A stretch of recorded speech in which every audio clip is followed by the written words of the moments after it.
threats across North Carolina are only expected to intensify. We have team coverage tonight breaking down all angles of the fire danger in our state. We learned how Drought firefighters have responded to brush fires and also an alarming way a car went up in flames because of dry leaves.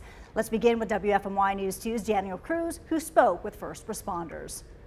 Julie, the images coming out of western North Carolina are alarming, but fires related to the dry conditions are not just a concern in the mountains.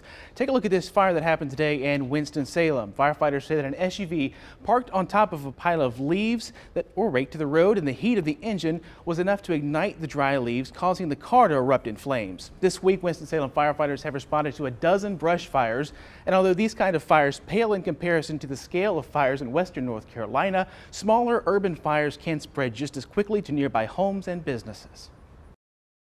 So the fires are generally smaller than what you see out west, but they still have the opportunity to threaten structures, because even in this neighborhood right here around Fire Station 8, we have trees right around structures. We have plenty of leaves down on the ground. As surrounding counties issue burn bans, it's important to remember that burning in city limits is illegal. That is in both Greensboro and Winston-Salem. The only exception is cooking and recreational fires that are contained in a fire pit. Assistant Fire Chief Duffield says everyone needs to be diligent with any source of spark or heat until conditions improve.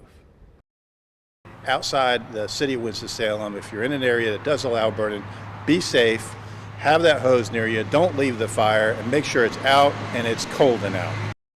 Now, if you're found to be the cause of a brush fire, you could be cited by firefighters. It's also important to remember after this fire in Winston-Salem that if you plan to rake your leaves to the road for city collection, pile them up on the curb, not in the road.